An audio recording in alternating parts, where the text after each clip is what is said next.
क्या एक बदसूरत सौतेली बहन कभी प्रिंसेस बन सकती है? प्यार, धोखा, वसीयत और एक ऐसा राज जो सब बदल कर रख देगा। जब सपनों से भरी अल्वेरा पहुंची एक नए किंगडम में, तो क्या उसे मिलेगा उसका राजकुमार, या उसकी कहानी बन जाएगी एक और अधूरी दास्तान? फिल्म का नाम है द अगली स्टेप सिस्टर 2025। अब चलिए कहानी शुरू करते हैं।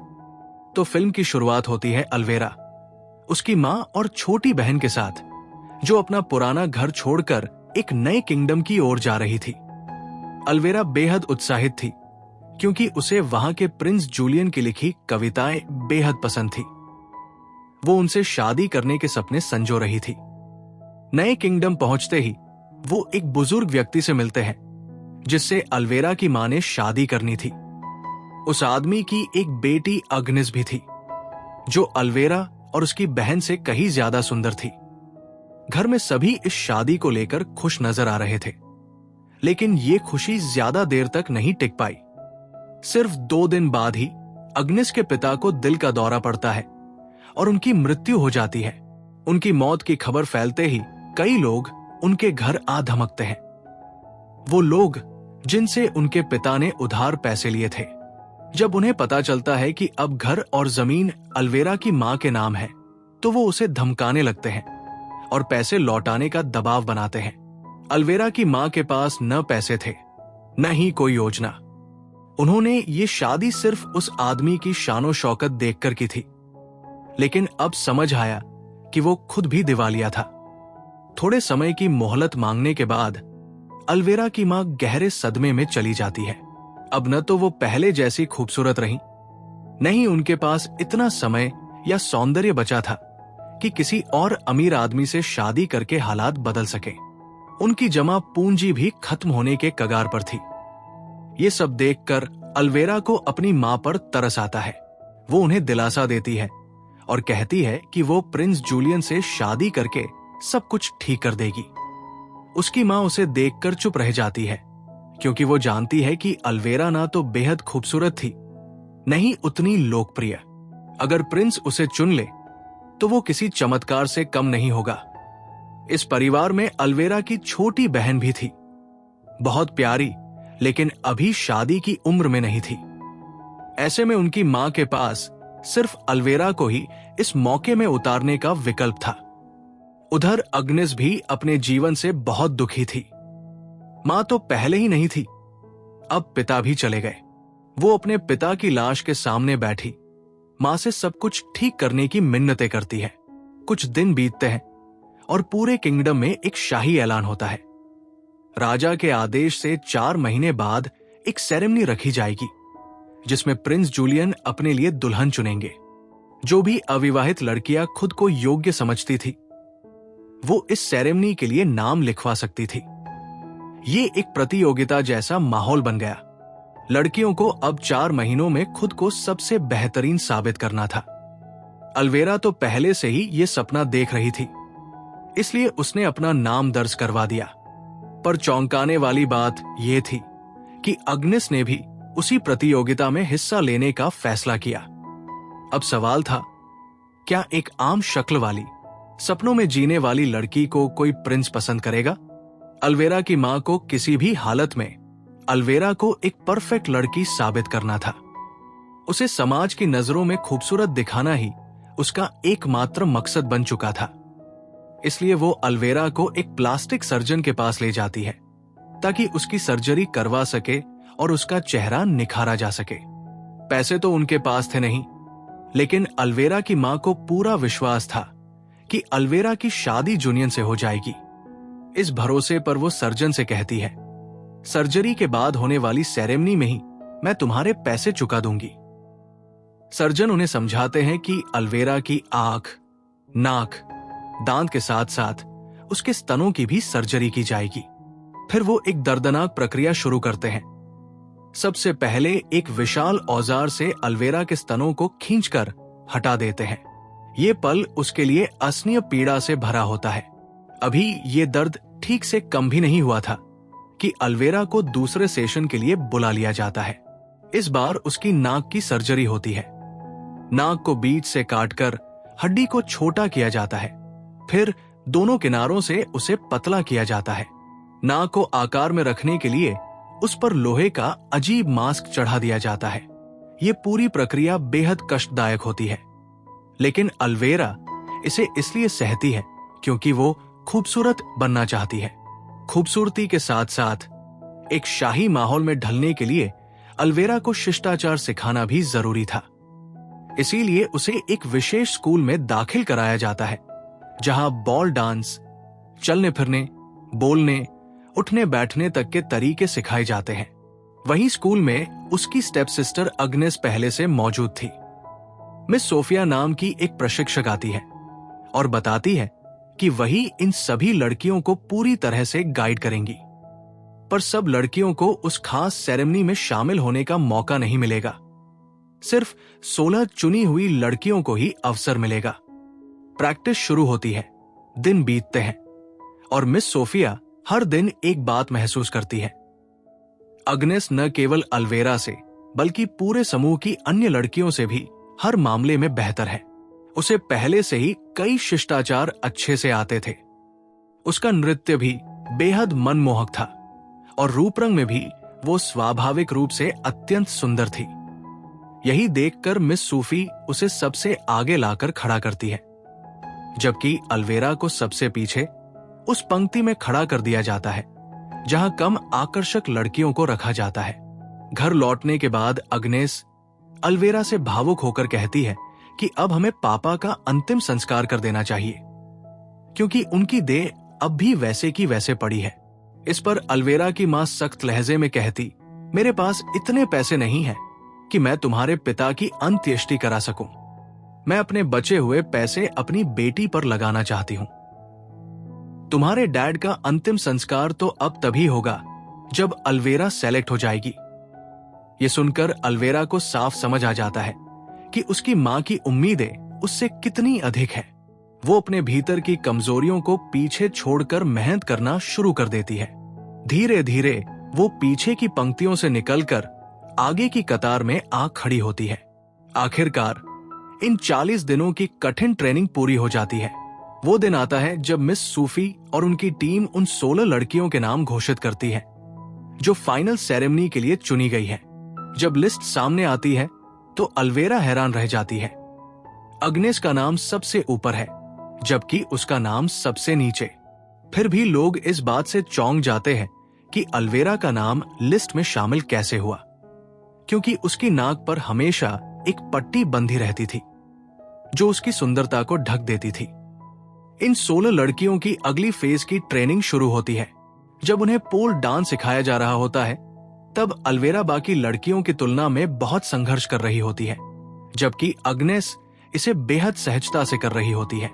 इसलिए अल्वेरा को फिर पीछे कर दिया जाता है। ये सब देखकर अल्वेरा को लगता है कि मिस सूफी उसके साथ काफी कठोर व्यवहार कर रही है। इसी दौरान मिस सूफी एक कड़वी सच्चाई भी उसके सामने रखती है। तुम्हारा सिलेक्शन तुम्हारी काबिलियत की वजह से नहीं, बल्कि तुम्हारी मां के पैसों की वजह से हुआ है। उन्होंने इस जगह को खरीदा है। ये सुनकर अल्वेरा और भी ज्यादा उदास हो जाती है, क्योंकि उसे खुद में कुछ भी ऐसा नहीं लगता जो किसी को पसंद आ सके।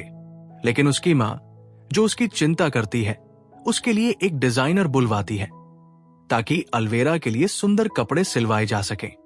मगर यहां एक और सच्चाई सामने आती है। अल्वेरा काफी मोटी है क्योंकि वो जरूरत से ज्यादा खाना खाती थी। डिजाइनर उसकी मां से साफ कहता है कि अगर अल्वेरा को सुंदर दिखना है तो उसे वजन कम करना होगा। इसलिए उसकी मां उसे सख्त डाइट पर डाल देती है, हर दिन बस नींबू पानी। अगले दिन मिस सोफी 16 लड़कियों से अलग अलग मिलती है ताकि वो उनकी आंतरिक सुंदरता को जान सके। यहां अग्नेस फिर से सबसे आगे निकल जाती है, लेकिन जब मिस सोफी अल्वेरा से बात करती है तो उसकी बातें सुनकर उन्हें उस पर दया आ जाती है। उन्हें समझ आता है कि ये लड़की समाज में फिट होने के लिए कितनी तकलीफें झेल रही है। उसे ताने मिलते हैं, मजाक उड़ाया जाता है, फिर भी वो अपनी उम्मीदों पर कायम है। मिस सोफी उसकी मदद करना चाहती है और उसे पतला बनाने के लिए एक सीक्रेट चीज देती है। अल्वेरा ये चीज अपनी बहन को दिखाती है। वो एक अंडा है जिसमें टेपवॉर्म होता है। अल्वेरा बताती है कि मिस सोफी ने कहा है अगर वो ये निगल ले तो वो कुछ भी खाए, उसका वजन नहीं बढ़ेगा और वो जल्दी पतली हो जाएगी। और जब उसकी शादी प्रिंस जूलियन से हो जाएगी तब वो एंटीडोट लेकर उस टेपवॉर्म को मार सकती है। अल्वेरा को इसके दुष्परिणाम नहीं पता थे। उसकी बहन को अंदाजा हो जाता है कि ये कितना खतरनाक है और वो उसे रोकने की कोशिश भी करती है, लेकिन अल्वेरा हर हाल में प्रिंस से शादी करना चाहती थी, इसलिए वो बिना सोचे समझे वो अंडा निगल जाती है। इसी दौरान प्रिंस जूलियन अपने दोस्तों के साथ शिकार पर आता है। अल्वेरा उसे देखकर एक बार फिर सपनों में खो जाती है।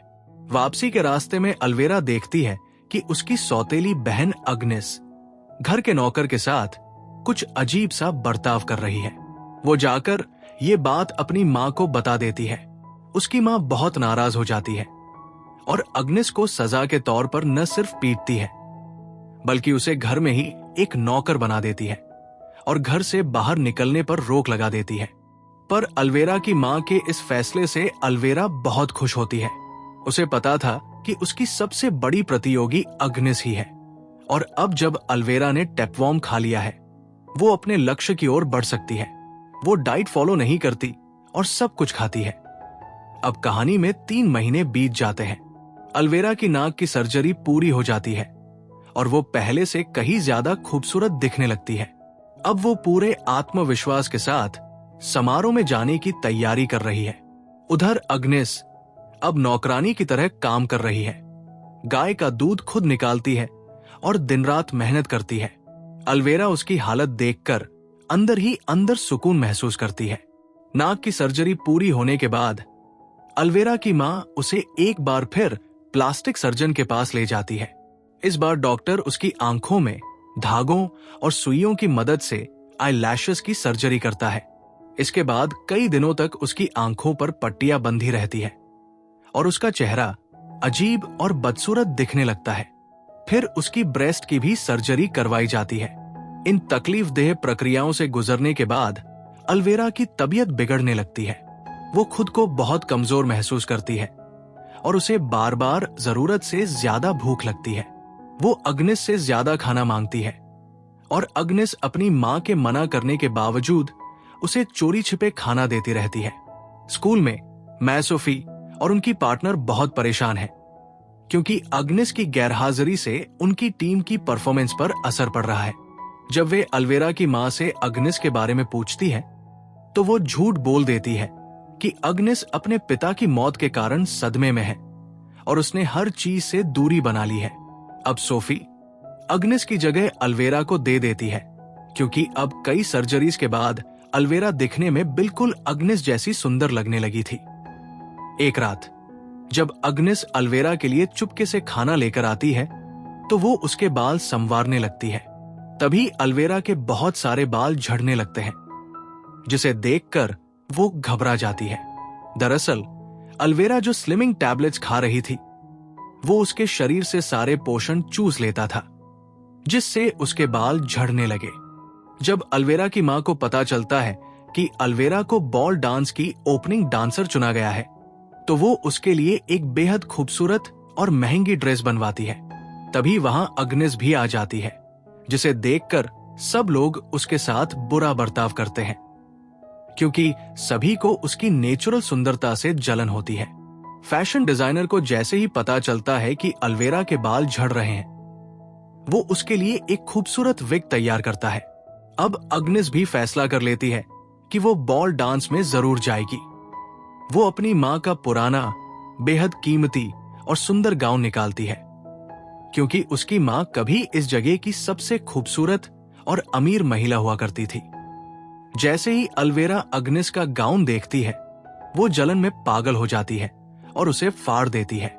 गाउन के फटते ही अग्नेस टूट जाती है और अपने पिता की मृत देह के पास जाकर फूट फूट कर रोने लगती है। उसी समय उसकी मां की आत्मा प्रकट होती है और उसे जादुई जूते देती है।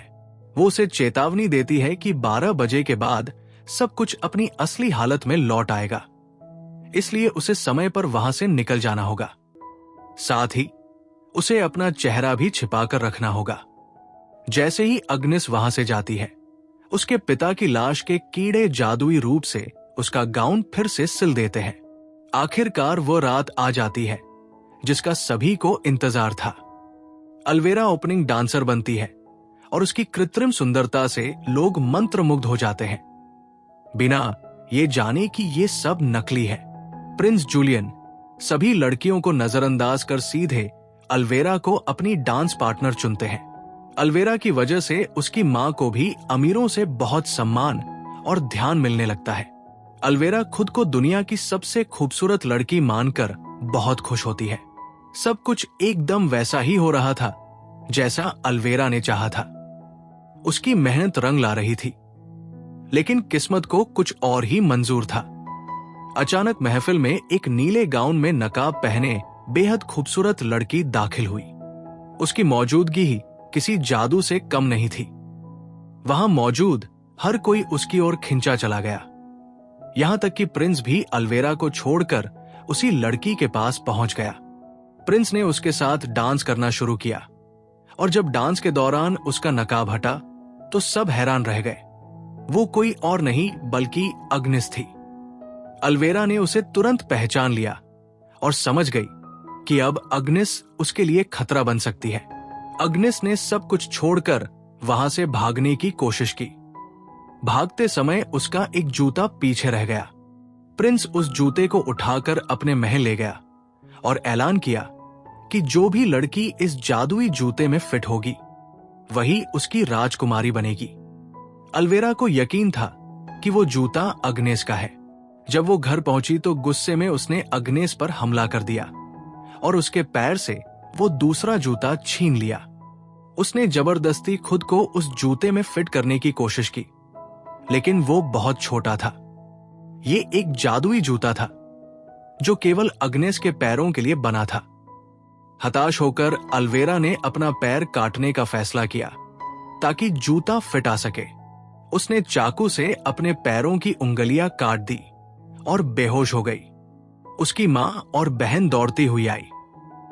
मां ने देखा कि जूता फिर भी फिट नहीं हुआ क्योंकि अल्वेरा ने गलत पैर काटा था। मां ने लोभ में आकर उसका दूसरा पैर भी काट दिया। उसकी बहन ये देखकर सदमे में आ गई। उसे अपनी मां की लालच पर यकीन नहीं हुआ। वो समझ गई कि उसकी मां दौलत के लिए किसी भी हद तक जा सकती है, यहां तक कि अपनी ही बेटी को दर्द देने में भी नहीं हिचकती। कई दिन बाद जब अल्वेरा दर्द से कराह रही थी, तभी ऐलान हुआ कि प्रिंस जूलियन खुद जूते की तलाश में उनके घर आ रहे हैं। अल्वेरा ने चलने की कोशिश की, लेकिन गिर पड़ी। जैसे तैसे सीढ़ियों से लुढ़कते हुए नीचे पहुंची, घायल, टूटी हुई, और तभी देखा कि सामने अग्नेस खड़ी है, उसी गाउन में जो उसने फाड़ा था। लेकिन अब वो और भी खूबसूरत लग रही थी। प्रिंस ने जूता पहनाने के लिए कहा और जब अग्नेस ने उसे पहना वो पूरी तरह फिट हो गया। प्रिंस ने उसे पहचान लिया, वही लड़की जो उस रात डांस कर रही थी। उन्होंने अग्नेस से शादी करने का फैसला किया और उसे साथ ले गए। अल्वेरा फूट फूट कर रोने लगी। उसने सब कुछ खो दिया। उसकी बहन को उस पर दया आई। उसने मिस सोफी द्वारा दी गई एंटीडोट अल्वेरा को दी, जिससे उसके अंदर का टेपवॉर्म बाहर निकला और वो थोड़ा ठीक हुई। फिर उसकी बहन ने उसे मोटे कपड़े पहनाए और दोनों बहनें अपनी लालची मां को छोड़कर वहां से भाग निकली ताकि एक नई जिंदगी शुरू कर सके, जहां उन्हें कोई और धोखा ना दे। जब हदें पार हो जाए प्यार पाने के लिए, तब किस्मत अपना हिसाब खुद लिखती है। इस फिल्म से हमें ये सीख मिलती है कि सच्चा प्यार जबरदस्ती नहीं पाया जा सकता और लालच हमसे हमारे अपने भी छीन लेता है।